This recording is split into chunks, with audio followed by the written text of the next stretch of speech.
Buenas tardes a todos y todas. Me es muy grato de poder darles el saludo en nombre del Programa Regional Participación Política Indígena de la Fundación Konrad Adenauer. Mi nombre es Georg Dufner, soy el representante de la Fundación en Bolivia y director del Programa Regional de Participación Política Indígena. Y para nosotros es de mucho agrado de poderles saludar para nuestro primer webinar en este año 2021, que también es el lanzamiento del primer policy paper del programa regional PPI. Tardes a todos. El impacto del COVID-19 sobre los pueblos indígenas de América Latina.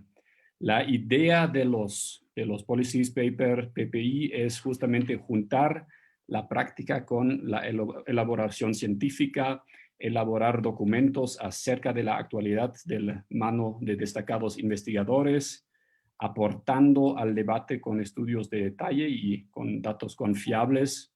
Y no es una meta menor proponer soluciones aplicables también en la práctica.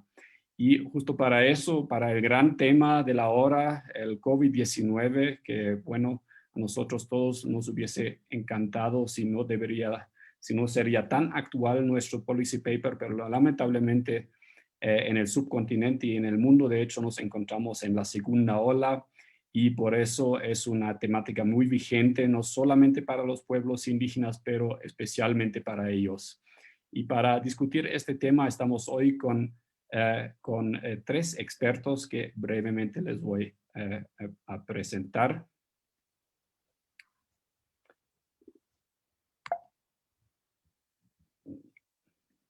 Estamos con Jorge Panay de Panamá. Él es fundador y director de la compañía Tierra, una empresa consultora que se dedica a la planeación de planes y programas de desarrollo sostenible con énfasis en grupos étnicos. Tiene amplia experiencia profesional en el diseño de políticas públicas, también por su pasado como ministro en Panamá, con planes para el desarrollo y gestión local, y actualmente es director ejecutivo de la Asociación de Municipios de Panamá. Estamos con Marisol Pérez Tello, ella es abogada y notaria, profesora de Derechos Humanos y también tiene estudios de maestría y doctorado concluidos en Derecho Constitucional por la Pontificia Universidad Católica del Perú, diplomados en Derechos Humanos y es profesora visitante de la Escuela Internacional de la Universidad Carlos III. Es miembro del Grupo Impulsor por la Infancia, excongresista, exministra de Justicia y secretaria general del Partido Popular Cristiano, del Partido Peruano del PPC. Disculpen. Después estamos con Griselda Galicia de México. Ella es promotora cultural independiente de origen mixteca oaxaqueña. Tiene estudios en sociología rural. Es miembro del Seminario de Análisis de Asuntos Indígenas y ha colaborado con muchas instituciones de la investigación científica y jurídica. Ella es directora actualmente de Derechos de los Pueblos Originarios en la Secretaría de los Pueblos Indígenas del Gobierno del Estado de Oaxaca, México. Estamos muy felices de poder contar con estos tres destacados investigadoras e investigadores que nos han proporcionado, que trabajaron con nosotros en la elaboración de este primer policy paper del Programa de Participación Política Indígena. Y bueno, el tema es obviamente un tema que hemos elaborado hace un par de meses atrás ya, cuando dimos el impulso para la elaboración de este paper. Ahora estamos en la segunda ola, es de preguntar, ¿eso implica un cambio cualitativo a través de estos tres países, a través de los cuales queremos justamente revisar cómo afecta la pandemia del COVID-19 a los pueblos indígenas de América Latina?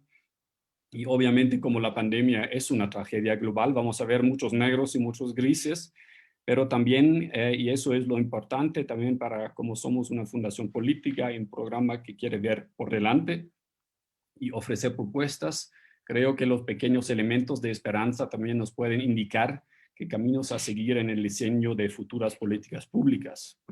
En el caso de México, por ejemplo, vemos que hay oportunidades para fortalecer las instituciones comunitarias.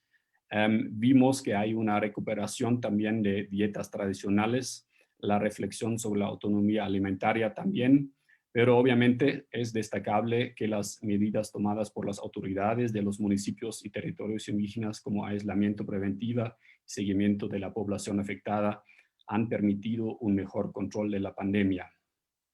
En Panamá, la pandemia como un fenómeno esencialmente urbano agravó el suministro de recursos y servicios a todos los territorios indígenas, pero justamente podríamos también notar allá que hay un fortalecimiento de la acción conjunta de las autoridades tradicionales indígenas en defensa del derecho a la salud.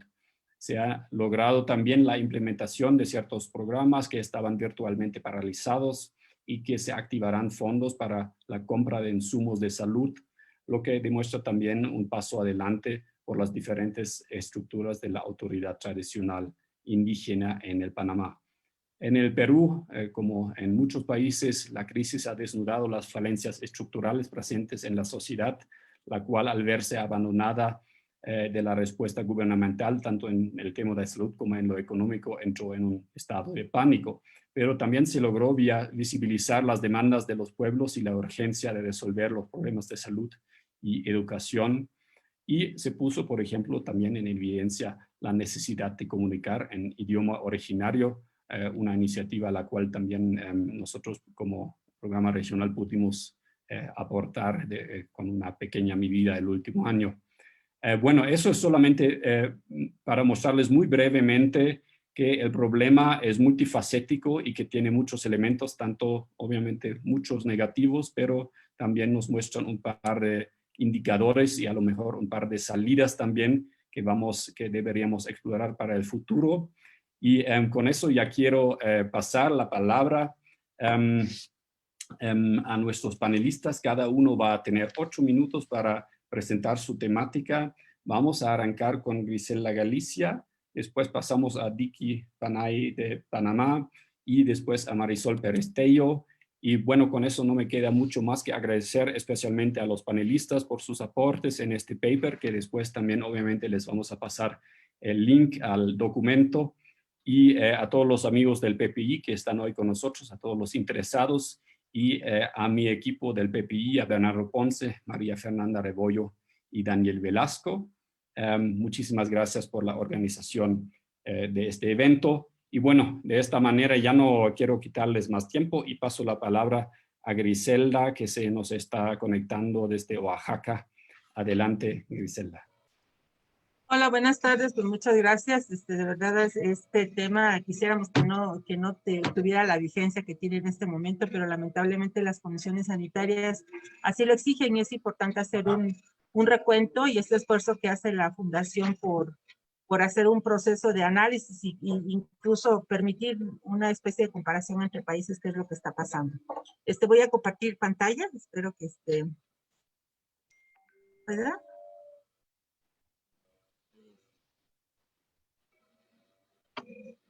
¿Sí se ve? Súper. Okay. Sí. Bueno, es un tema. ¿Sí se ve la pantalla? Perdón. Sí, perfecto. ¿Sí? Ok, correcto. Bueno, el asunto es, voy a hacer un recuento muy rápido de cuáles son las características de Oaxaca, del país en el ámbito indígena, en el ámbito indígena.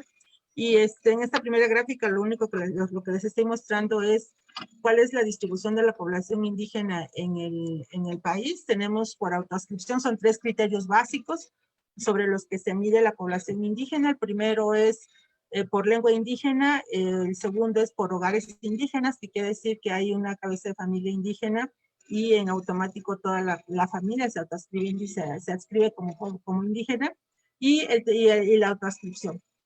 Por autoadscripción tenemos un 21%, casi un 22% de la población a nivel nacional. Y algo importante de destacar es que estos son datos del INEGI 2015, acaba de concluir el censo, se acaban de empezar a publicar el censo de este año, de 2020. Y bueno, todavía la información En términos de autoascripción no está disponible, por lo tanto voy a seguirme basando en esta información. Esta es la población a nivel nacional, cómo están distribuidos los pueblos indígenas. Es importante destacar que esta diversidad lingüística que tiene México dificultó, así como es una riqueza, también es una complicación a la hora de difundir o compartir los mensajes de prevención y la información que tiene que llegar a toda la población indígena. Esto se suma a las condiciones y se puede hacer una superposición de los dos mapas en el tema de la pobreza, ¿no? Prácticamente las zonas indígenas están de alguna forma, bueno, hay una concentración importante de la población en pobreza en México, de acuerdo a los datos de Coneval hasta 2015.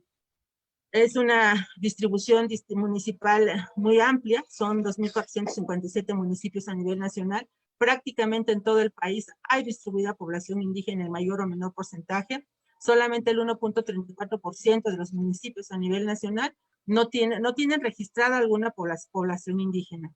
El resto de los municipios tienen en algún número determinado población indígena. Y si a esto le sumamos todavía la capa de localidades indígenas, pues estamos hablando a nivel nacional son 192.245 localidades y pues bueno, es la misma situación. Esto lo muestro solamente por mostrar un poco el grado de complejidad que significa trabajar en un entorno diverso, multicultural, multiétnico, plurilingüe, y que eso tiene un efecto a la hora de la difusión de la información. ¿Cómo se comportó? ¿Cuál fue el comportamiento? ¿Qué es lo que se observó en este proceso?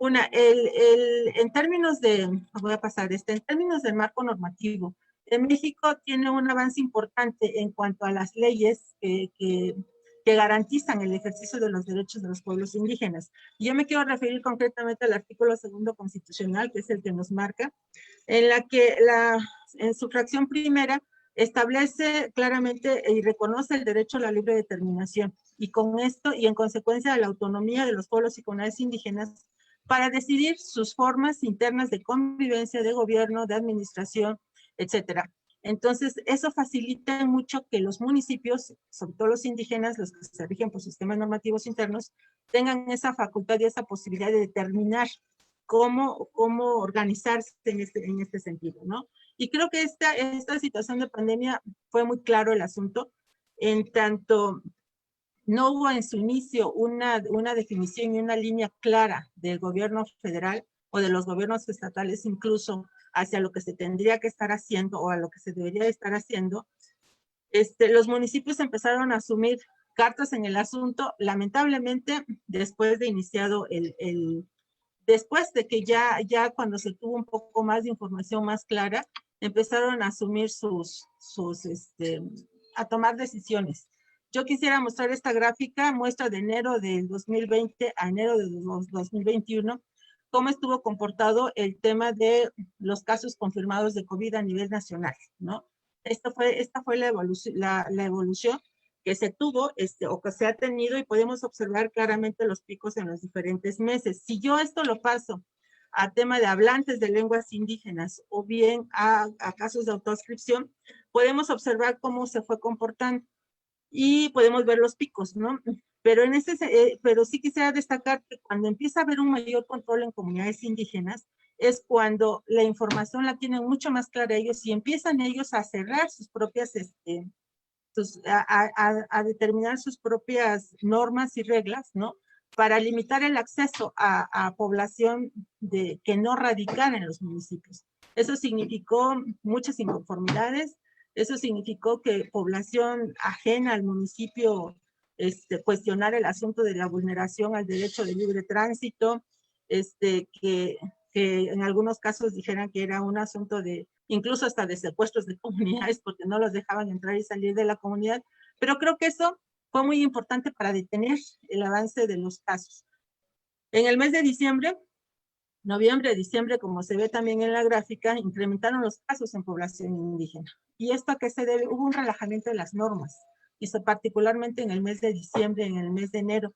Faltaría la gráfica del mes de febrero, que seguramente van a ser mucho más altos los casos, porque hubo un relajamiento. O sea, los mensajes de pronto contradictorios de la propia Administración Pública Federal, ¿no? Pues llevó a estos casos, a relajarlos. De pronto un mensaje contradictorio entre dos instancias, la de la salud, la de la instancia de salud o la propia actitud del presidente de la República, pues contradicen. Y quiérase o no, nosotros, la población tiene como guía al personaje, ¿no? Y lo que él haga es ejemplo, o lo que haga el personaje al que tienen, pues es ejemplo. Entonces la gente lo ve y entre el tema de hay que empezar a salir porque es necesaria una reactivación económica, etcétera, pues trajo sus consecuencias en términos de una mayor cantidad un incremento de casos, ¿no? Y esto lo saco, lo menciono porque cada uno de los estados, bueno, esta es una gráfica que viene también en el paper, ¿no? En la que muestran los casos positivos de COVID en municipios indígenas y se ve cuáles son los municipios en los estados en los que tiene población indígena en los que se concentraron la mayor cantidad de casos. En este caso sonó mucho el tema en Yucatán. En relación a lo que se está haciendo, ¿no? O cuáles son los mensajes contradictorios y qué impactos tuvo en el tema del fortalecimiento del ejercicio de la autonomía de los pueblos indígenas, yo quisiera mencionar que el año pasado, en octubre, hubo una reforma promovida, bueno, en la Cámara de Diputados a nivel local, en Oaxaca, en la que modificaron la ley orgánica municipal. Y es importante ¿por qué? Porque en ella se establece como causal de renovación de mandato, ¿no? De suspensión de mandato, de revocación de mandato, el que no se acataran las normas que establecieran las normas sanitarias o los protocolos de salud y que pusieran en riesgo a la población. Eso es una causal para revocar mandato a cualquier miembro del ayuntamiento. Bueno, en Oaxaca hubo un caso muy particular en estos últimos días, que fue el caso muy sonado de San Juan del Río Choapa, en la que hubo una actividad, una fiesta por motivo de la fiesta de los Reyes, ¿no? Y hubo un contagio masivo en la población. Es una población de 1,200 habitantes. El edil reporta alrededor de 400 casos. Al momento van 13 fallecidos, ¿no? Y es un asunto en la que provoca que el propio gobernador del estado, el día de hoy justo, él dijera o ya pusiera en pie el tema de decir que se puede aplicar ya esta reforma o esta norma de suspensión de mandato o de separar de sus cargos a aquellos ediles que no cumplan con lo establecido. Oaxaca, las poblaciones indígenas se habían mantenido y en general a nivel nacional se habían mantenido con un buen a resguardo, con pocos casos, pero lamentablemente entre los meses de diciembre y enero los casos empezaron a subir mucho, ¿no? Independientemente de la oportunidad de la información que llegara en inglés, en su lengua, etcétera. Creo que esto es algo importante porque, pues bueno, marca creo que va a marcar un antes y un después, ¿no? También para las propias autoridades locales y de sistemas normativos, el ejercicio y las facultades de su propia autonomía, ¿no? De su propia forma de gobierno, y creo que eso ha sido importante. Se ha fortalecido, a mi parecer, en este proceso, ¿no? Porque ellos han asumido una mayor injerencia en la toma de esas decisiones. Y bueno, no deja de ser preocupante también que tengan que enfrentar a la carencia de servicios de salud, de insumos, ¿no? Porque eso sí ha sido muy preocupante, que en las clínicas no tengan pues lo necesario para atender a la población en un momento dado. Hasta aquí mi intervención por esta primera etapa. Gracias. Muchísimas gracias, Griselda. Muy puntual. Te agradezco mucho. Ahora pasamos a la segunda ponencia de Jorge Panay de Panamá. Y les quiero mencionar a nuestros, invitados, a nuestros participantes, que obviamente pueden en cualquier momento mandar ya preguntas cuando los tengan al chat. Y paso la palabra a Tiki, a Jorge Panay. Adelante. Tu micrófono. Lo tenía apagado. Bueno, muy buenos días, muy buenas tardes a todos. Yo voy a compartir mi pantalla. A ver si todo sale bien. ¡Ah! ¿Qué pasó con mi salida? No la encuentro en mi... Ah, aquí está. Tengo un problema con el compartir la pantalla. A ver si la puedo hacer ahorita. ¿La pueden ver? Todavía no. Ajá. Si quieres, también podríamos pasar la palabra a Marisol Sí, sí, pero no y entiendo por tú qué. veas cómo solucionamos el problema. ¿Te parece? Sí, sí, porque yo la tenía en pantalla y ahora no pareciera que estaba en Ok, pantalla. perfecto. No hay problema. Pasamos la palabra a Marisol Creo que Pérez ya la tengo. Tello. Y, no, ahora sí. Súper. Bueno, gracias. Ok, estamos allí. Listo. Ok, yo voy a tratar un poco de resumir esto sobre el impacto de la crisis de la población indígena en Panamá, pero quiero partir de cosas muy simples. eh, ¿No? Primero, ok, si comparamos las realidades de nuestro país, podemos decir la expectativa de vida de, de vida en 10 años de la población promedio nacional, eh, hay una diferencia sustancial en la expectativa de vida de los pueblos indígenas y el promedio nacional de 10 años. Igual la probabilidad de muerte de las madres indígenas es 5 veces más que el promedio nacional. El índice de pobreza en la población indígena es 86%, el resto del país tiene 12%. La falta de infraestructura en los territorios indígenas es ausente o muy poca. Y el presupuesto nacional panameño, hay una mínima parte que se pasa a los territorios indígenas en subsidio, el resto no es significativo en un presupuesto de 24.000 millones de dólares. Los pueblos indígenas representan el 12% de la población del país, un país de 4.3 millones. La población indígena tiene la mayor inseguridad del país, no está en los sistemas de seguridad, por lo general casi el 100%, solo los que trabajan al gobierno y algunas empresas privadas fuera de los territorios indígenas. No hay un sistema de seguridad social y el 3% de las mujeres indígenas trabajan en tareas de producción agropecuaria en un país con 40% de población agropecuaria. La natalidad indígena es 3.7 frente a la natalidad nacional de 1.7 y hay 7 pueblos indígenas en territorio. ¿Por qué les explico eso? Porque eso es la situación antes de la pandemia. El impacto de la pandemia en los pueblos indígenas fue contundente, ¿no?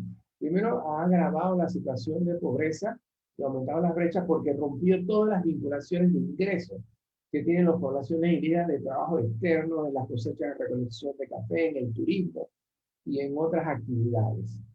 Hay un debilitamiento de la institucionalidad territorial producto de la alta concentración de esfuerzos y recursos que tiene que hacer el gobierno en las zonas más contaminadas con el COVID, que son las zonas urbanas. Y por supuesto se han reactivado todos los intereses externos sobre la riqueza en los territorios indígenas en este momento, sobre todo en minería y en la construcción de hidroeléctricas. Esto estaba apagado, se ha vuelto a iniciar el proceso.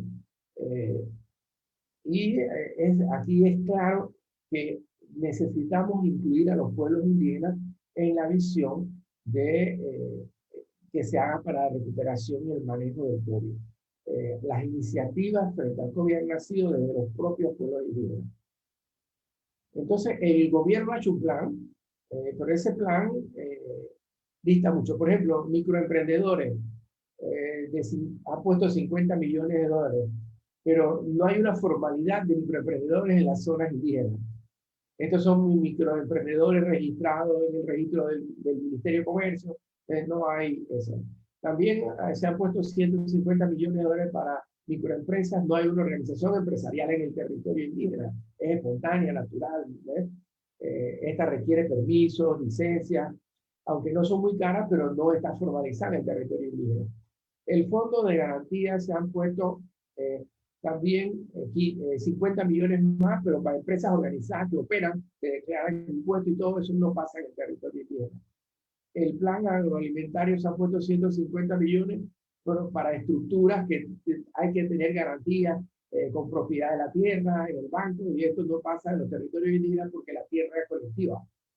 Entonces es muy complejo aplicar un programa de agroalimentación con estas características porque lo maneja un banco. La recuperación de mi barrio está concentrada en las ciudades, que ahí hay dinero. Los bonos de vivienda son para las zonas urbanas. El fondo de garantía de crédito de 1.000 millones de dólares es para los bancos y no hay una bancarización de la zona indígena, ¿no? Las operaciones normalmente son efectivos, no hay este tipo de relaciones de tener cuentas, tener préstamos, este tipo de cosas. Los incentivos fiscales, por supuesto, son para las empresas grandes y la inversión pública en macroproyectos se concentra en la línea 2 del metro, en la construcción de autopistas, carreteras en la zona urbana y muy poco en las zonas del interior del país. Y la estrategia que tiene el país de inversión extranjera está concentrada en la ampliación del Canal de Panamá, de los servicios y en proyectos de minería y en proyectos de hidroeléctrica. Ambos en este momento están estacionados porque necesitan, en el caso de los territorios indígenas, una negociación especial porque hay leyes especiales que obligan a ese tipo de negociaciones y Panamá no ha reglamentado la consulta previa informada. Hace 3 años se hizo la ley y todavía sigue sin reformar. Al no reformar, al no reglamentarla, hay un problema estructural de impedimento de negociación y lo cual dificulta todo este proceso de explotación de recursos en las zonas indígenas. Hay una relación de la pandemia clara. O sea, creo que si no, el gobierno no prioriza los derechos humanos, la ley de consulta previa trata de equilibrar la inversión y los recursos del Estado hacia crear más flujo hacia estas zonas que ya tenían una gran brecha y que se ha agrandado durante la pandemia. Podríamos tener grandes dificultades y grandes aumentos de la brecha entre la situación de los pueblos indígenas y nosotros, el resto de la sociedad. Hay que garantizar los derechos, eso es un tema que está pendiente en la sociedad panameña y hay que consensuar un modelo de desarrollo. Eso es vital. O sea, la cosmovisión de los pueblos indígenas debe ser integrada a la visión de desarrollo del país como un todo. No puede ser marginal ni excluida, porque eso sería un gran error en una población que crece mucho más que la población nacional y con que el tiempo, el 12%, en próximos 10 años será el 20% y en los próximos 30 años será 30% y en los próximos 40 años será 40% por el crecimiento de la población. Entonces, hay que evitar el agrandamiento de las brechas que ya es un hecho real, sobre todo en educación y en infraestructura de servicios básicos. Y finalmente, hay un tema que es muy notorio, que es el fortalecimiento de la capacidad de los pueblos indígenas en este momento, a través de sus organizaciones y sus líderes, de ser conscientes y comenzar a negociar. Entonces, en este momento hay mucho movimiento en los territorios indígenas, reclamando y proponiendo un espacio de la participación. Así que yo, resumidamente, es lo que les quería decir sobre el paper que hemos hecho y decir últimamente que el paper hoy día creo que es mucho más vigente. Creo que este paper nos puede conducir a otros niveles de trabajo que debemos hacer, pero es un llamado a la atención a los tomadores de decisiones sobre la importancia de incluir en el proceso de reconstrucción y post-COVID a los grupos indígenas. Muchas gracias.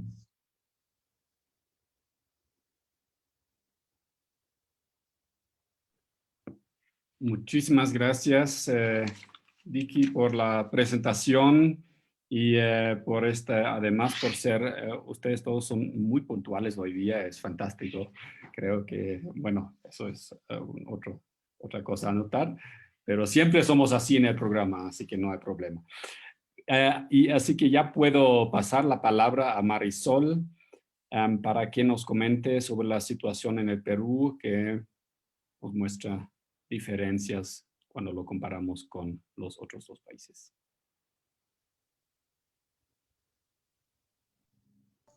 Sí, muchas gracias, George. No sé si ya están bien, si ya estoy compartiendo la pantalla, si es la pantalla correcta, si me lo confirman, por favor.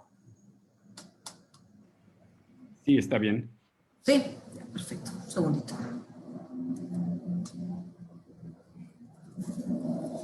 Bueno, muchísimas gracias. En primer lugar, quiero agradecer a la Fundación por la oportunidad de trabajar el paper y de acompañar este proceso de seguimiento de pandemia, de pospandemia, y lo que puede significar para los pueblos indígenas. Para mí eso ha sido una oportunidad, primero de compartir con Panamá y con México, con dos queridos amigos, Griselda y Jorge, preocupaciones y luego también identificar elementos comunes. Entonces, yo quiero empezar señalando que la primera actividad que hicimos con Conrad a propósito del tema indígena fue el día 6 de mayo, es decir, a un par de meses de iniciada la pandemia, y si George lo recuerda, había una confusión y una necesidad de espacios de denuncia que aún hoy se mantienen. Yo creo que esa primera mesa que se hizo, que fue la primera articulación formal de encuentro de organizaciones indígenas en las que también estuvieron presentes representantes del Congreso, sirvió mucho para generar encuentros y que se pudiera trabajar un poco en adelante, ¿no? Yo creo que hay dos visiones de lo que está pasando con la pandemia y yo voy a tratar de compartirla con ustedes. Parte de ella fue recogida en el paper. Yo creo que he procurado actualizar la data, digamos, los detalles que podrían se podrían haber presentado desde que terminó el paper, desde que lo entregamos hasta ahora. Lo he hecho con el informe de la Defensoría, actualizado a diciembre del año pasado, y con la información que de alguna manera los pueblos indígenas comparten a partir de un espacio que se llama Servindi, en el que, digamos, uno puede se da cuenta de la crítica, o sea, de lo permanente, ¿no? Más allá de los avances que claramente existen. Entonces, yo quiero empezar contando un poco el marco, señalando que hay un reconocimiento paulatino de nuestra multiculturalidad. No ha sido un proceso sencillo. A esto se suman además características de mi país, del Perú, como el tema de la desigualdad, que no es un tema exclusivo de los pueblos indígenas en general. Hay problemas de desigualdad muy graves. Adicionalmente, la mirada urbana, pese a los procesos de descentralización que existen y que están en marcha, hay una mirada urbana en la toma de decisiones y en el diseño de las políticas públicas que no toma en cuenta la compleja geografía de nuestros pueblos indígenas. He compartido con ustedes una fotografía digamos, un peque o un bote que nos permite llegar después de 2 o 3 horas a comunidades como el río N, o comunidades ayánicas, o comunidades en Loreto, o comunidades Aguajú, Guapís. Todas tienen siempre el problema de la distancia, y a esto se suma el racismo soterrado, que termina siendo discriminatorio en muchos aspectos de nuestra vida diaria, ¿no? Los pueblos indígenas en general tienen malos servicios, y me refiero a agua y desagüe, por supuesto, pero también a salud y educación. Tienen una constante, que es el problema de titulación de tierras, problemas de acceso a la justicia, falta una participación política efectiva, problemas de salud y educación con enfoque intercultural, y además con componente o con variable étnica. Eso ya fue señalado hace muchos años y ha sido un problema recurrente en el tema del COVID, que se ha reclamado con mayor fuerza, y todos los problemas de consulta previa y su proceso de implementación, ¿no? Acá comparto con ustedes algunas de las imágenes iniciales. Esto es marzo, abril, mayo, junio, ¿no? Todas las denuncias que empezaron sobre los procesos indígenas, que coincidieron con la mesa que se hizo con el PPI, ¿no? Habían pasado 70 días de la emergencia y no estaba, en realidad, el tema indígena dentro de la agenda. No se mencionaba. Esto se puede deber, según lo que señalaron los propios pueblos, a que los pueblos eran los eternos olvidados, ¿no? Igual que la mayoría de poblaciones en condición de vulnerabilidad en mi país, las personas con discapacidad, la comunidad LGTBI, las personas privadas de libertad, pero son las que más han sufrido la pandemia por razones evidentes, y es porque tienen problemas estructurales, ¿no? Adicionalmente, como repito, hay problemas en su infraestructura que se mantienen ahora y que van a complicar todo el proceso de vacunación, por ejemplo, en el tema de cadena de frío, que es algo en lo que deberíamos estarnos adelantando para que se pueda hacer la distribución de vacunas en zonas en las cuales si no existe una implementación adecuada, no se va a poder llegar a vacunar. Además de lo que se suma a esto, como por ejemplo la falta de agua, luz, internet, contaminación, que complica no solamente el tema de salud, sino por ejemplo las alternativas que ha generado el Estado para que los jóvenes o los niños y niñas se eduquen. ¿No? Con la brecha digital que existe en el Perú, este problema de salud te impacta también en un problema educativo, ¿no?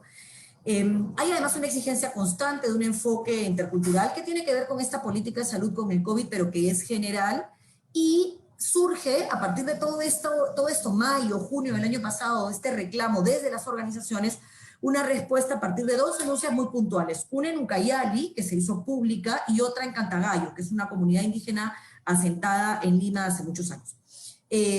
Se asignó en ese momento 88 millones a 10 regiones, que en realidad hoy ya se agotaron, por supuesto, y que hemos vuelto a la foto de ese momento, es decir, no hay presupuesto, no nos están atendiendo. Las imágenes comenzaron más o menos con esta crítica, ¿no? La desinformación de la direza de Ucayali en este caso, pero esto es una constante en todas las regiones con población indígena, sobre todo nativa. Adicionalmente, se comenzaron a planificar y a plantear alternativas desde los pueblos indígenas. Esta, por ejemplo, fue planteada por Ángel Pedro Valerio, que es el presidente de la Central Xánica del Río N, que trabajaron ellos y diseñaron un plan de salud llamado COCARE para que se atendieran las cuencas del Río N. Pero ellos hicieron lo mismo que ha comentado Griselda. Ellos identificaron los vectores de contagio y ellos decidieron, por ejemplo, que ya no ingresaba a su comunidad alguien que podía ser un vector de contagio. Y si era alguien que regresaba a la comunidad, establecieron sistemas de cuarentena que ellos podían manejar en el marco de su propia cosmovisión, ¿no? De hecho, fue dramático. Generaron también un sistema de comunicación y de concentración de información que se llamó el repositorio, a partir de Servindi, que es un espacio de comunicación bastante utilizado por los pueblos indígenas en general, y acá colgaron toda la documentación y exigencias que se hicieron desde marzo, ¿no? Este repositorio sirvió para que, entre otras cosas, se viera la respuesta del Estado a las demandas indígenas, que en realidad en su momento no fue la más adecuada, ¿no? La Defensoría del Pueblo acompañó en todo momento el tema. No nos olvidemos que en nuestro país, en mi país, hay 51 pueblos indígenas de la Amazonía y 4 en los Andes. Y que según el censo del año 2017, que es el único que incorporaba una variable étnica, 6 millones de peruanos se autoidentifican como indígenas. Yo creo que son mucho más, pero que no se hizo la difusión suficiente. Los más afectados en la pandemia son los pueblos indígenas de la Amazonía. Adicionalmente, los pueblos indígenas están considerados en los grupos de especial protección del Plan Nacional de Derechos Humanos. Y lo grave es que ya en ese diagnóstico, en el año 2018, el plan señalaba que la tasa de muertes entre pueblos indígenas se debía en mayor medida a enfermedades infectocontagiosas, ¿no? Este diagnóstico oficial reconocía varios temas de preocupación. Uno de ellos la salud, y la crítica era no tiene enfoque intercultural y no hay una línea de base, lo que se mantiene por supuesto, y los problemas que se sumaban era educación, servicios, titulación, consulta previa, justicia intercultural. Se han hecho cosas y las voy a resumir, entre otras se creó una comisión multisectorial, se dio una resolución suprema, se generó un espacio de participación a partir de mayo y junio de los pueblos indígenas, que hicieron, para hacer la historia corta, o lograron que se asignaran recursos, que por supuesto ya se agotaron, y que se identificaran temas, y ya voy terminando. Estos fueron los 89 compromisos que se asumieron entre el Estado y los que participaron de la mesa, de los cuales se cumplieron a diciembre del año pasado solo 34, y tenían que ver con los temas que les preocupaban: abastecimiento de bienes, información y alerta temprana, los pueblos indígenas con aislamiento, contacto inicial, el control territorial, la violencia contra la mujer indígena, la educación remota, como les digo, agravada por la brecha digital, la reactivación económica, la conectividad y ya otros específicos. Hoy día, ¿qué está sucediendo? Lo mismo que en junio del año pasado. Una denuncia a que no existe una actuación de parte del Estado, que no hay presupuesto y que desde mayo, cosa que vienen denunciando, se desactivó el sistema de salud de promotores y que necesitamos una respuesta, ¿no? Lamentablemente, la foto de hoy es la misma foto que en mayo o junio del año pasado, pese a que se han hecho cosas, no necesariamente son suficientes. Yo siempre creo que es una oportunidad y espero que la sepamos aprovechar. Muchas gracias, George. Muchísimas gracias, Marisol. Y bueno, les agradezco mucho por las intervenciones. Les comento que ya pueden mandar sus preguntas al chat.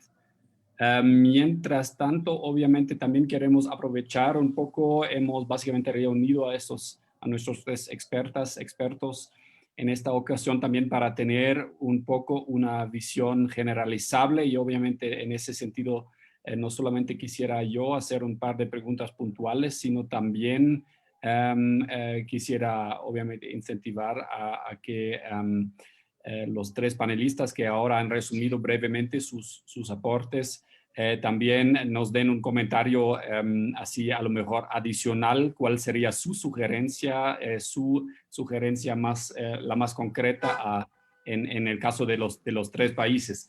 Bueno, muy brevemente, solo retomando las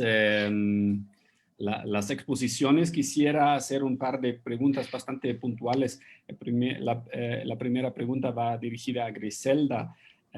Hemos visto las estadísticas, Griselda, sobre las cifras. Solo una cosa que me llamó la atención era que a mí me pareció que dentro de la población de autoadscripción indígena, pareció que en esta segunda ola tenemos un par de cosas menos que en la primera ola, que sería obviamente una noticia alentadora.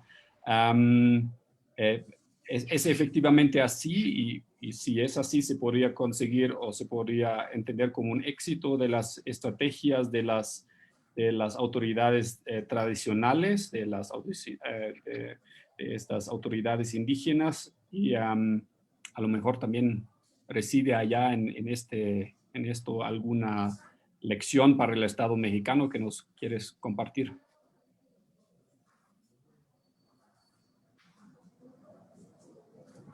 Estás apagado con el celular, el micrófono está apagado. Ok, ya. Mira, sí, no es precisamente que haya habido una disminución de casos, sino más bien es un tema. Presenté dos gráficas, una en la que se muestran los hablantes y en población hablante y otra población con autoadscripción. Entonces eso sí es, por eso se ve una diferencia. Obviamente es menor en población hablante que en población de autoadscripción.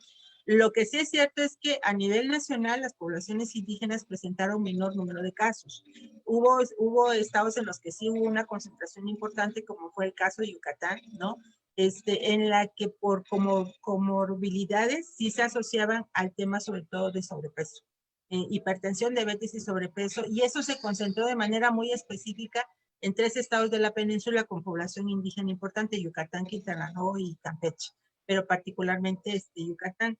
Entonces, ahora lo que sí creo que sí fue un éxito de las comunidades es esa decisión de cerrar de controlar los accesos, ¿no? Y eso sí tuvo una repercusión positiva. El problema fue cuando ya se da la señal de que pues las cosas iban mejorando, cuando en realidad vemos los repuntes a partir del mes, y es muy notorio a la hora de revisar los gráficos, cómo incrementan los casos a partir de noviembre, diciembre y enero, ¿no? Y particularmente yo en febrero, yo creo que va a haber un incremento importante, ¿no? Lamentablemente, porque se relajaron las medidas. Hoy en día las comunidades volvieron a retomar esas medidas y vuelven a cerrar nuevamente y a hacer el control de paso, ¿no?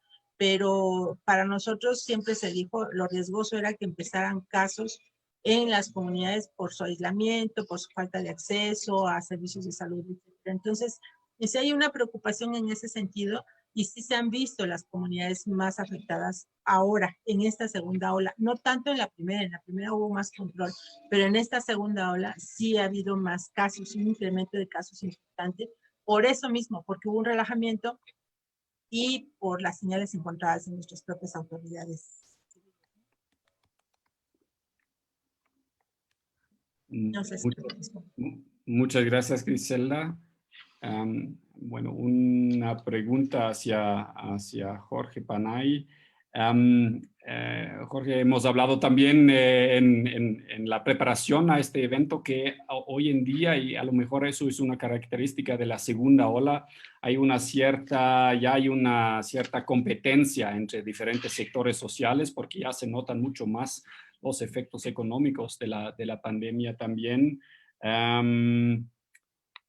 hay el plan de recuperación en Panamá, como tú has mencionado, existe, pero parece que tanto esta competencia que ahora existe como el poco ajuste a la realidad indígena de estos planes de recuperación son un problema en Panamá.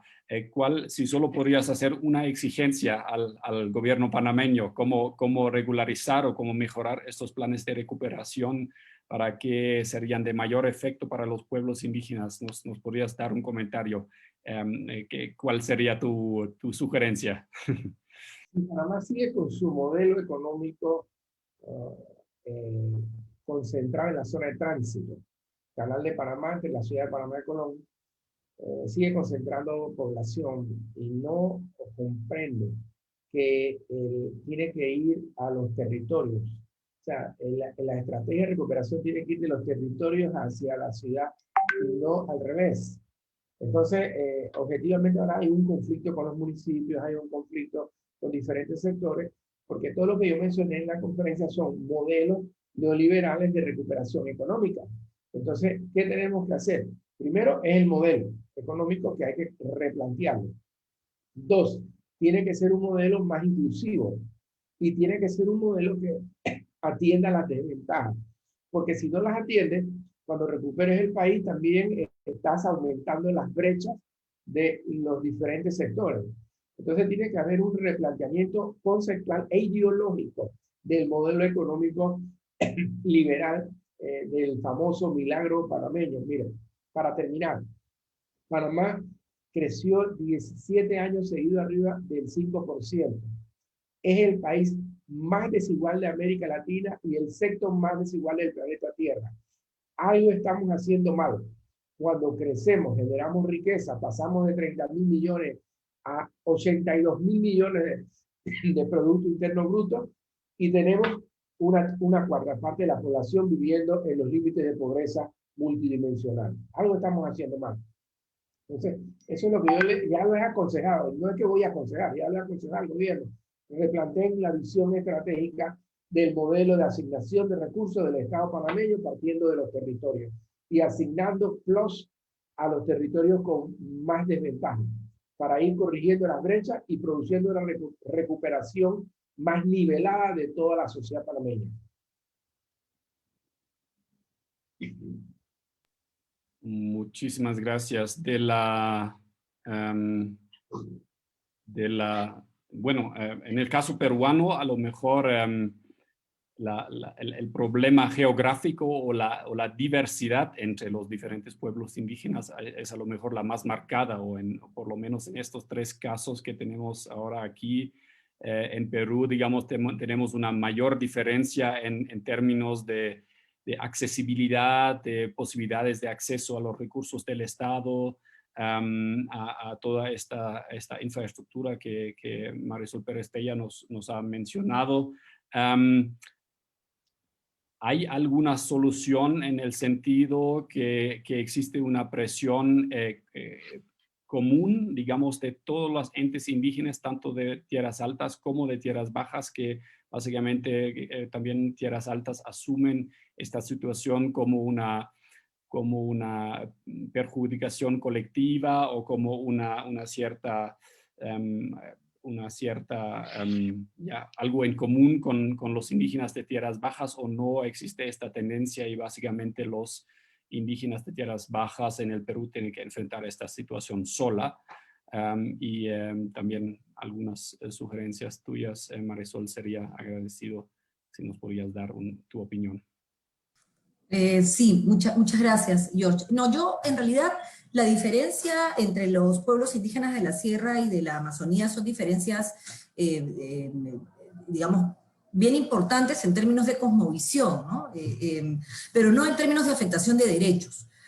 Los reclamos y la agenda indígena es una agenda más o menos común, ¿no? De hecho, parte de las organizaciones que participan en esta comisión multisectorial y que es representante no solamente de pueblos indígenas de la Amazonía, sino también de pueblos indígenas de la Sierra. Entonces ahí hay una agenda en común, porque las peleas son comunes, sin embargo, la respuesta a esas demandas en términos de salud y educación son claramente diferentes, porque la geografía demanda que así sea. La Sierra tiene aun cuando una mala conectividad en general, que es un problema del Perú, no es un problema solo con los pueblos indígenas, sino en general, hay una brecha de infraestructura muy complicada, pero claro, en la Amazonía esa brecha es mucho más dramática, porque por ejemplo para llegar a Loreto solo se puede llegar en avión, que es además una región. Imagínense ese primer escollo, y luego para llegar de Loreto a alguno de los pueblos indígenas, por ejemplo, de la zona de las 4 cuencas, o de los ríos Marañón, Pastaza, Corrientes o Tigre, no puedes llegar si no es o con un helicóptero o con un transporte fluvial. Y el transporte fluvial no solamente es caro, sino que si no se adecúa hoy, ya para el problema que viene, que es el tema de la distribución de vacunas, no vamos a poder resolver el problema, ¿no? Yo creo que la primera cosa que me parece importante señalar, George, es que aun cuando la demanda evidente, vinculada a la sensación de muerte y a la sensación de abandono en general, hace que pareciera que no se ha avanzado, yo sí creo que este espacio que ha creado la Comisión Multisectorial es importante, ¿no? En la que a propósito de la tragedia de la pandemia, se han reunido ministerios para identificar temas que tenían que ver con la pandemia, pero también que tienen que ver con otros temas. Por ejemplo, ha estado Minagri en algunas de las reuniones, y eso está directamente relacionado con el tema de titulación. O sea, se ha generado un espacio para el tema de pandemia que debería de continuarse y que ha demostrado ser más eficiente que el que se generó con el Plan Nacional de Derechos Humanos, donde los avances son bastante menos alentadores que los avances en el tema de pandemia. Y yo continuaría con esa mesa, le daría mucha fuerza, pero además se generaron comandos COVID en cada una de las 10 regiones a las cuales se les asignó recursos. Y lo que haría es escuchar un poco cuál es el resultado de esos comandos COVID. Lo que no se puede hacer en sociedades como la mía, que tienen un componente de una crisol, digamos, de razas, de cosmovisiones, una manera de concebir la vida y una geografía que condiciona tu día a día, es pretender solucionar desde tu mesa sin caminar, ¿no? O sea, si no entiendes la complejidad, las respuestas que das son respuestas que no logran satisfacer la demanda. Yo no pido, por supuesto, que los funcionarios en pleno COVID vayan a conocer a los pueblos indígenas, pero por supuesto que pueden escuchar y a partir de eso construir soluciones, ¿no? Eso para mí es creo que el camino ahora. Ahora, sí siento que ya el manejo de los propios pueblos frente al COVID, la identificación de los pueblos, de los vectores de contagio que tienen, en función de qué tan cerca o tan lejos están de un puerto o de una comunidad mestiza, ya están, o sea, ya eso se hizo. En este año ya los pueblos resolvieron lo que no pudo hacer el Estado. El Estado ha contribuido, ha traducido, digamos, a las distintas lenguas, ha hecho su parte, tarde pero lo ha hecho. Pero lo que viene ahora es ver cómo continuamos el proceso de implementar vacunas, primero, y de distribuirlas, y para eso tendrían ya que ir pensando cuál es el mecanismo más eficiente, porque cada uno va a requerir una solución distinta. No a todos los lugares se va a poder llegar en helicóptero, no a todos se va a poder llegar por transporte fluvial, o por transporte fluvial muy grande, va a tener que ser más chico, sobre todo las cuencas que están dentro de una cuenca, o sea, digamos, los brazos dentro de una cuenca que también tienen comunidades. Así que por ahí viene mi consejo, ¿no? Y esa tarea de reconocimiento de nuestra riqueza, porque para mí eso que es tan duro en términos de mala salud y de mala educación también es maravilloso. O sea, yo creo que ahí están las respuestas a muchos de nuestros problemas, ¿no? El reconocernos como lo que somos va a servir para documentar necesidades y demandas no atendidas que han hecho que los pueblos hoy estén en esta situación tan dramática, ¿no? Más allá de que, por supuesto, la situación es dramática para todos, los pueblos, a diferencia de nosotros, saben que no tienen una posta, saben que no tienen una cadena de frío, saben que el programa Aprendo en Casa puede ser muy bueno, pero que no tienen luz, pues, ¿no? Entonces no pueden ver la televisión donde está pasando el programa, y yo creo que ese tipo de cosas, ponerlas en evidencia, ayuda a mapear el Perú y ir corrigiendo poco a poco y cerrando esas brechas. Muchísimas gracias, Marisol. Bueno, si quisiéramos entenderlo, por lo menos eso es mi impresión después de mucho debate sobre el tema con ustedes y con otros, podríamos entender todas esas actividades de base también como un llamado a una mayor independencia de las entidades subnacionales en todos nuestros estados latinoamericanos y a a la subsistencia, obviamente, que vemos. Ya nos llegan nuestras primeras preguntas y tenemos una pregunta de Josué Ospina, que viene de Panamá, pero creo que no es una pregunta únicamente direccionada a Panamá. Desconozco los mecanismos tecnológicos, cómo podríamos abrir a Josué la palabra en directa. Si es posible, lo hagamos. Si no, yo puedo poner la pregunta también. Ya se puede. Súper. Gracias. Josué, adelante. Muy buenas, amigos míos. ¿Consideran ustedes que los efectos económicos que están ocurriendo en sus países producto de la pandemia van a generar intentos de modificación de los derechos indígenas consagrados en la consulta previa? Por ejemplo, en los mismos mecanismos de consulta o de consenso dentro del mecanismo de consulta previa. Creo que es una pregunta bastante universal. Tenemos ya una pregunta para el Perú en la línea, así que a lo mejor México o Panamá puedan responder. Súper. Jorge, no te escuchamos. Estás respondiendo, pero sin micrófono. Bueno, yo creo que va a haber intentos de todo, de modificar leyes, de reducir derechos, de todo. O sea, es porque después del COVID lo que viene es una lucha por la recuperación y mucha gente no va a querer perder sus puestos.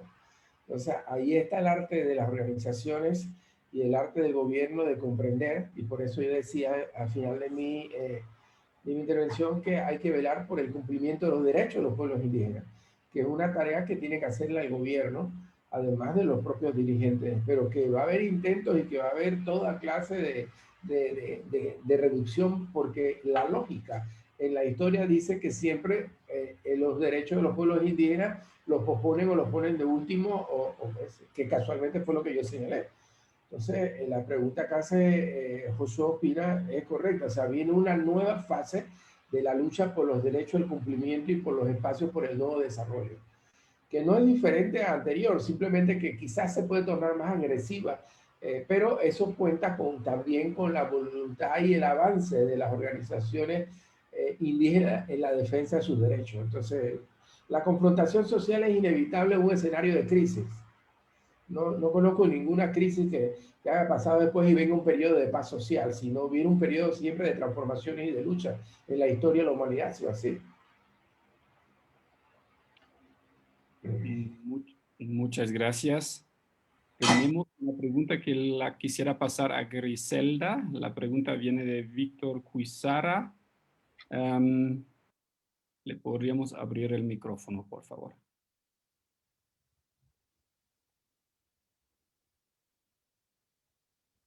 Si no nos escucha en este momento, yo también puedo leer la pregunta. La pregunta es: saludos. ¿En este contexto funcionó o no las políticas interculturales? Muchos gobiernos durante los últimos años señalaron tener grandes avances en políticas interculturales. Y ahora sí está Víctor con nosotros, pero ya mencioné la pregunta. A lo mejor, Grisela, posiblemente podrías tú dar una respuesta a la consulta. Yo creo que más bien lo que pasó fue lo que evidenció esta crisis, ¿no? Salud, es justo la necesidad y la urgencia de incorporar esa perspectiva intercultural a todas las políticas, pues, ¿no? O sea, en el tema simplemente en el asunto de la comunicación. O sea, si no tenemos los suficientes intérpretes, traductores, si no hay la suficiente información en lengua, más que escrita, yo insistiría en el tema de los pueblos indígenas de manera oral, ¿no? Si no hay eso, en realidad tampoco podemos garantizar un acceso al ejercicio de los derechos de los pueblos, no solamente en el tema de salud. Estamos hablando de que si un médico quisiera atender a alguien en una comunidad de por sí ya con cierto nivel de carencias y todavía hay dificultades para comunicarse, obviamente no hay un pleno ejercicio de su derecho, pues, ¿no? Y no solamente en eso, en el ámbito educativo, ¿no? Que ante esta situación, a la hora de trabajar el tema de educación indígena, ¿no? La falta de materiales suficientes para poder ser transmitidos ya sea en radio, en televisión, en los medios electrónicos, pues siempre es una limitante a un ejercicio cuando lo haces de manera presencial, ¿no? Entonces creo que efectivamente sí se evidenció que hace falta avanzar aunque los derechos estén plasmados. En el tema de la medicina solamente, en el 2007, que se reconoce el tema de la medicina tradicional como sistema de salud y que obliga de alguna forma a fortalecer esos mecanismos de medicina tradicional al interior de las comunidades y desarrollarlas también, pues nos damos cuenta que no ha habido no se ha hecho lo suficiente, ¿no? Como para poder tener en esa alternativa o para tener efectivamente una alternativa de atención y de acceso a la salud a través de la medicina tradicional. Sí ha habido a partir de manera independiente, los médicos tradicionales, etcétera, pero no propiamente desde las instituciones, que es quienes deberían de estar garantizando ese derecho. Entonces, sí hay avances, ¿no? Pero, o sea, sí sirvieron, sí sirve que se haya trabajado todos estos años, pero coincido en lo que dice Jorge. Efectivamente, va a haber cada vez una mayor demanda, ¿no? Más agresiva hacia el ejercicio y el reconocimiento de los derechos de los pueblos indígenas, ¿no? Después de este proceso, o en este proceso incluso. Muchísimas gracias, Griselda. Tenemos una pregunta para Marisol, una pregunta específicamente peruana de Roxana Carpio. Roxana, adelante.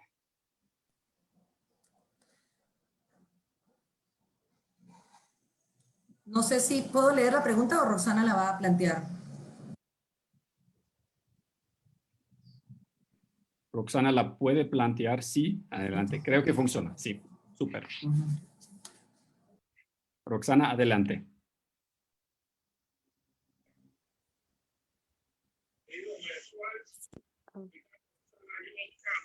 Sí, muy buenas tardes a todos y todas. Saludo desde el Perú, desde la región altiplánica de Puno. Me saluda Roxana, una mujer quechua. Y bueno, quería preguntarle también a todos los tres panelistas que frente a de repente a esa dejadez de los gobiernos, ¿cómo han ido también de repente adaptándose los pueblos indígenas desde la resiliencia, desde su sabiduría también? ¿Cómo han ido enfrentando, ¿no? la pandemia del COVID, ¿no? Te ponía un ejemplo que, por ejemplo, aquí en la región, en mi región, las mujeres quechuas nos hemos organizado, ¿no? Desde botiquines con medicina ancestral para un poquito resarcir un poquito el tema del COVID, ¿no? Ya que incluso hasta hace pocos meses no contábamos con una planta de oxígeno y muchos han muerto en esta región por falta de oxígeno, ¿no? Y la otra pregunta es también el tema del impacto en las mujeres indígenas ante esta otra pandemia de la violencia de género también, ¿no? Ese es otro impacto y esa es otra pandemia también que tenemos que tomar mucho en cuenta. Todos los pueblos indígenas no somos exentos de ello, ¿no? Muchas gracias.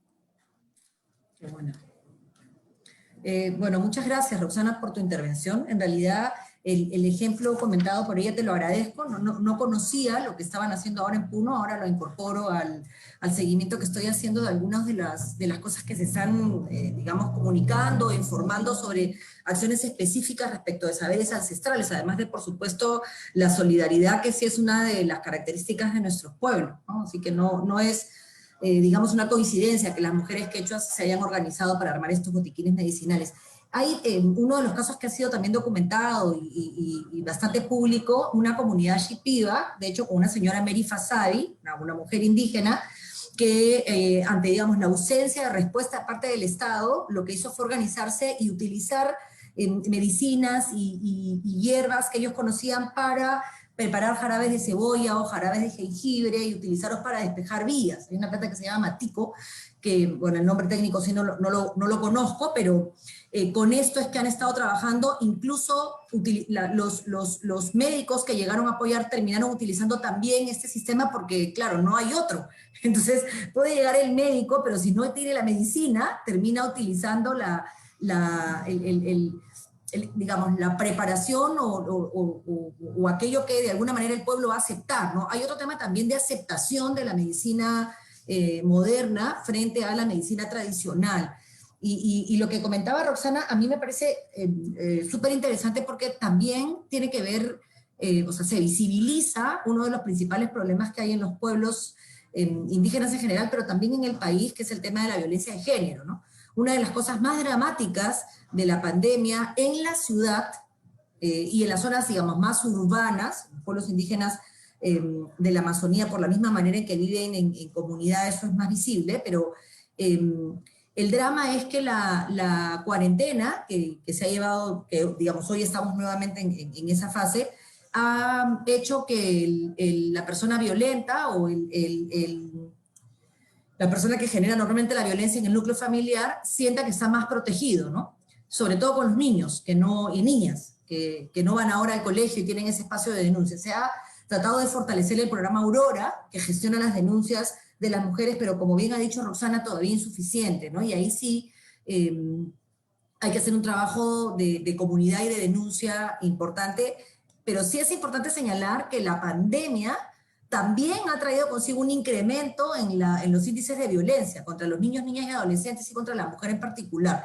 Eso ya está estudiado, ya hay informes de defensoría en ese sentido, y claro, eso nos tiene que hacer ver que para muchas personas esta vida en familia no ha sido un proceso de enriquecimiento, sino un proceso de mucho dolor, y eso es también algo en lo que tendríamos que detener. Muchísimas gracias, Marisol. Tuvimos un par de preguntas más, pero también nos estamos un poco acabando con el tiempo. Pero lo que yo definitivamente quisiera hacer sería darles a cada uno de ustedes la palabra para un comentario final acerca de la temática. Ahora que estamos en plena, bueno, por lo menos en Bolivia, nos estamos acercando al supuesto pico de la segunda ola ahora en finales de febrero. Ojalá que sea finales de febrero y no mucho más tarde. Y también tenemos la temática de la vacunación, de las vacunas que poco a poco en números muy escasos llegan a América Latina y en números muchos menores a los pueblos indígenas por justamente los problemas de infraestructura. Les agradecería mucho a los tres panelistas que si nos podrían dar, digamos, en mirada de esta situación actual y también los efectos a largo plazo, qué sería un desarrollo deseable y qué esperanzas tienen ustedes en cada uno de sus países, y a lo mejor también podríamos hacer un par de generalizaciones. Hemos tomado estos tres países como ejemplos, pero a lo mejor ustedes se atreven a hacer un comentario un poco más general también hacia las exigencias que deberíamos tener hasta nuestros gobiernos nacionales. Grisela, ¿quieres tú comenzar este resumen final? Ok, gracias. Bueno, pues en principio creo que para los pueblos indígenas esto representa una oportunidad, ¿no? Una oportunidad, ¿en qué sentido? En que, por lo menos en México, donde sí está reconocida su libre determinación, ¿no? Esta es una forma práctica de hacerlo, ¿no? Y de ejercer ese derecho.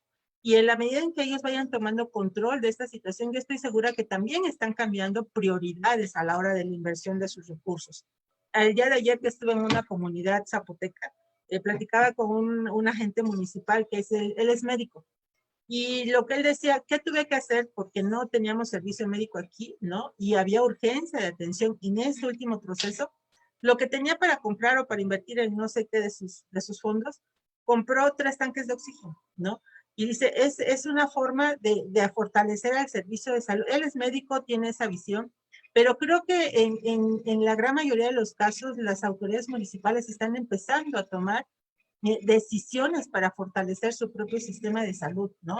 Así sea para fortalecer a sus médicos tradicionales o para fortalecer a las clínicas, incluso contratando personal médico por su cuenta. Entonces creo que esto va a modificar en un poco esa perspectiva de las prioridades a la hora de inversión. Tal vez es dejar de lado un poco la obra, tal vez es pero sí conscientes de la necesidad también de comunicación, ¿no?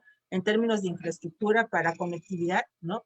Que también en este proceso se vio cómo ya las comunidades empezaron a buscar los mecanismos para tener y llevar el acceso a esta conectividad por medios, ¿no? Que antes no era visible. Hoy en día, digo, si yo ayer no hubiera habido esa posibilidad, yo lo que hice fue comprar una ficha y conectarme, ¿no? Cosa que antes no hubiera podido hacer. Pero hoy en día en nuestras comunidades es como más común hacer eso. Entonces, creo que en esos términos las comunidades van fortaleciéndose porque van fijándose en nuevas prioridades. Y por el otro lado, el Estado, el gobierno o nosotros como instituciones, pues es una promoción cada vez mayor de este ejercicio de derechos y una incorporación de verdad hacia el tema de la planeación y el desarrollo. O sea, creo que nos toca a nosotros empezar también desde el propio ámbito institucional de los propios gobiernos a empezar a trabajar en ese sentido y por el otro lado, como actores sociales o políticos, también trabajar en el asunto del fortalecimiento de la ciudadanía, en la medida en que nuestras comunidades comprendan que es facultad y pueden ellos tomar decisiones propias para el mejoramiento de sus comunidades y tienen esa facultad y ese derecho, también se van a modificar. Este año en México es un año electoral, ¿no? Habrá una elección de 1926 ayuntamientos. Entonces, yo lo que quiero decir es que si va a haber un cambio de administración, ¿no? Yo me apunto hacia el tema de los municipios, porque creo que es ahí, es esa célula, es ese nivel donde realmente pueden empezar a modificarse las cosas y donde sí hay una posibilidad real de plantear los cambios, ¿no? Entonces creo que este proceso para México va a ser muy importante y sobre todo para pueblos indígenas, ¿no? Por el tema también de la relación que van a establecer con los partidos políticos a la hora de estos procesos electorales, ¿no? Distinto de la elección por usos y costumbres, ¿no? Entonces creo que es tiempo también de que los pueblos empiecen a reflexionar, ¿no? ¿Qué conviene, qué compete, qué es lo que tienen que hacer, de modo que tengan una mayor injerencia, incidencia en la toma de decisiones que a ellos les atañen, ¿no? Entonces, es un proceso complicado en todo, se suma toda esta complejidad social, política del país, el tema de la salud, y creo que esto está llevando a un proceso de reflexión más profundo en nuestras comunidades, en muchos aspectos, políticas de alimentación, temas de desarrollo, acceso a la salud, agua, educación, en fin, volvió a poner en la mesa este tipo de cosas que de alguna forma parecía que se habían resuelto, pero no es así. Entonces creo que pues nos toca tratar de orientar, de incidir, pero sobre todo de apoyar y acompañar los procesos de los pueblos. Muchísimas gracias, Griselda. Vemos así también un par de luces y quiero avanzar de norte a sur. Así que Jorge Panay, por favor, nos dé su resumen final. Y necesitamos con el micrófono encendido. Gracias. Cierto. Bueno, en Panamá, paralelo a la crisis, se está desarrollando se ha abierto una plataforma digital y se va a organizar todo el país para llegar a lo que se llama el Pacto del Bicentenario. Nosotros cumplimos 200 años de independencia de España y la sociedad el gobierno convocó un pacto que tiene como perspectiva desarrollar una propuesta de reforma constitucional. Es un escenario donde los pueblos indígenas están participando y deben participar con éxito porque los próximos 4 meses, a partir de febrero, lo que se va a discutir es una visión del desarrollo nacional. Yo creo fundamentalmente que lo que yo más llamaría la atención es a impulsar procesos de desarrollo económico local de los territorios indígenas y que se puedan integrar al mercado nacional. Porque nosotros tenemos que revertir un poco la inmigración indígena hacia Costa Rica en condiciones de nómadas que nos crean muchos problemas, sobre todo para darle continuidad a los procesos educativos. Tenemos que hacer una gran apuesta a la integración digital de los territorios indígenas porque todo el sistema educativo de Panamá está cambiando hacia lo digital y hay una gran exclusión de grupos indígenas. Y el otro tema es a hacer esfuerzos para terminar la reglamentación del 169, la ley de consulta previa, iniciar apoyando a las organizaciones indígenas en los procesos de negociación que casi estoy seguro van a comenzar porque hay mucho ruido. Son cosas puntuales, ¿no? Desarrollo económico local del territorio, integración al mercado con apoyo, un esfuerzo por la digitalización de los territorios para que no sean excluidos los procesos educativos que están andando y un poco de reglamentación legislativa y cumplimiento de los derechos humanos, que ya todas esas leyes están, todos los protocolos están firmados al país, pero hay que cumplirlos, ¿no? Eso te podría decir, George, de lo que creo que tenemos que hacer para obtener resultados puntuales y concretos sobre el estado de situación de la población indígena en Panamá. Muchísimas gracias. Y bueno, Marisol, tus impresiones, tu resumen, tu esperanza. Gracias. A mí, en realidad, sí me parece que esto, coincido con Griselda y con Jorge, es una oportunidad, ¿no? En general, con los 13 grupos de especial protección que están comprendidos en el Plan Nacional de Derechos Humanos y que en su mayoría se han visto más afectados por los pueblos indígenas, por la pandemia, ¿no? En particular los pueblos indígenas, que es de lo que estamos tratando ahora, pero es una oportunidad para el Estado para revisar cómo es que en un caso concreto como esta pandemia, la situación de discriminación estructural por la que han pasado estos colectivos o estas comunidades, los ha puesto en una situación de vulnerabilidad agravada y que además genera un incumplimiento por parte del Estado de sus deberes de respeto y garantía de los derechos humanos. O sea, es específico, ¿no? O sea, la situación de los pueblos indígenas, de las personas en cárcel, que además también son indígenas, porque acá hay un enfoque de interseccionalidad, ¿no? De las mujeres, de los niños y niñas, que también son indígenas, de las personas de tercera edad, del colectivo LGBT, y su exposición, porque ya se sabe que su condición es de vulnerabilidad, a una vulnerabilidad agravada en pandemia, genera responsabilidad estatal. Entonces yo creo que se haga conciencia de ese hecho es un primer paso para que en adelante lo que se diseñe con un criterio claro de responsabilidad estatal. ¿Qué tengo que hacer para que esto no siga sucediendo? Y por eso me parece importante, porque en el tema indígena sí se visibilizó, sí lograron que incluso estuviera en el discurso presidencial del 28 de julio del año anterior, cosa que es una cosa rarísima que se haya mencionado específicamente. Entonces me parece importante que se reconozca como eso. Y eso nos plantea, en primer lugar, un cierre de brechas absolutamente necesario. Cierre de brecha física, que seguramente demora un poco más, pero también cierre de brecha digital, porque esa cierre de brecha digital va a permitir que se pueda, digamos, atender otro tipo de demandas, telemedicina, por ejemplo, o educación intercultural bilingüe. Otro de los conceptos que me gustaría dejar, primero el concepto de oportunidad, que me da esperanza, la sola posibilidad de que esta comisión multisectorial haya generado un espacio de intercambio entre los pueblos y las comunidades de igual a igual, ¿no? Como pares. Lo segundo es el cierre de brechas. Lo tercero es la necesidad de que la política pública venga con financiamiento. Si no, es una engaña, muchachos. O sea, no se puede continuar con esa mentira constante de contarle a los pueblos lo que van a hacer y si no viene con plata, ¿no? En el Perú hay 2 fechas claves. Julio, mensaje presidencial; noviembre, aprobación de presupuesto.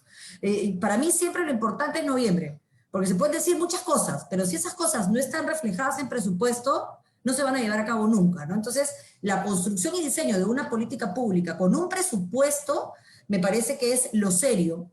Y también el fortalecimiento de lo local. También es una cosa que han señalado Jorge y Griselda y que es además parte de la concepción de la economía social de mercado que todos compartimos, por lo menos todos los que desde casa hemos trabajado el tema, ¿no? Es esta necesidad de supletoriedad y subsidiariedad. O sea, el Estado no tiene que hacer lo que tiene que hacer el gobierno nacional, no tiene que hacer lo que puede hacer el gobierno subnacional. Y el que está más cerca de las necesidades de una persona es el gobierno local. Yo por eso quiero saludar algunos esfuerzos de la Konrad Adenauer, por supuesto, de la Fundación H+D, está con nosotros Dionisio García, que es parte también de PPI, que ha dirigido estos esfuerzos en mi país, y por eso lo menciono como una forma de agradecerles a ambos, el tema de fortalecimiento de capacidades, ¿no? Este programa que dirigió CAS, no sé si te acuerdas, Griselda, y muchos de los que estuvimos acá con la Comunidad Europea para fortalecimiento de capacidades, fue fundamental. O sea, el poder preparar a los futuros líderes indígenas para que cuando accedan a las cuotas indígenas que ya se han implementado en algunos países como el mío, sepan cómo enfrentar las complicadas rutas del aparato estatal y a partir de eso resolver problemas, es importante. Entonces yo lo dejaría en esas 4 cosas que me quedan como mensaje: la oportunidad y la esperanza que esto significa, la necesidad de priorizar el cierre de brechas, la necesidad de que la política pública que se diseñe sea primero con enfoque intercultural, interseccional, pero con financiamiento para su éxito, y que se fortalezca el gobierno local y en particular las capacidades de quienes van a representar a los pueblos indígenas en este gobierno local. Muchísimas gracias, Marisol, y muchísimas gracias a los tres que por de verdad estos resúmenes muy claros, muy concisos. Creo que tenemos un par de tareas para nuestros gobiernos nacionales pendientes y bueno, se ha visto que por lo menos, y eso es también una impresión que yo tengo, en toda esta tragedia de la pandemia también por lo menos se abren un par de dinamismos que a lo largo del tiempo también pueden llevarnos a desarrollos favorables y desarrollos positivos, como se ha mencionado, el fortalecimiento de lo local, el fortalecimiento de justamente este cierre de brechas que existen en nuestros países. Así que no me voy a alargar mucho más. Les agradezco mucho que todos se quedaron con nosotros, aunque hemos un poco extendido el tiempo en unos 20 minutos, pero creo que valió la pena. Ahora lo que puedo hacer es recomendarles de verdad ver el riquísimo paper que hemos publicado y que ya está en online, que el link lo hemos mandado también al chat, pero también estará en nuestras redes sociales. Obviamente ya ustedes todos van a encontrar mucho más detalles sobre lo que hemos conversado en el día de hoy. También vamos a subir en los próximos días un par de comentarios, video comentarios de los tres panelistas sobre lo que ustedes han escuchado ahora.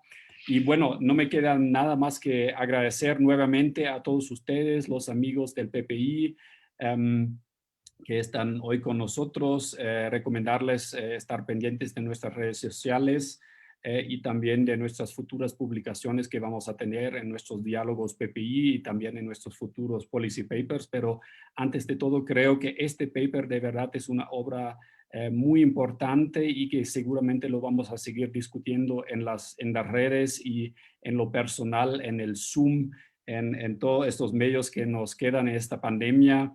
Y nada más que eso. Les agradezco a todos a ustedes muchísimo por los aportes y cuídense mucho en esta situación en la cual estamos en este momento y esperamos todo lo mejor para el futuro porque como hemos escuchado, también hay un par de chances, también hay un par de posibilidades que residen en esta situación en la cual estamos actualmente, aunque no siempre aparezca así.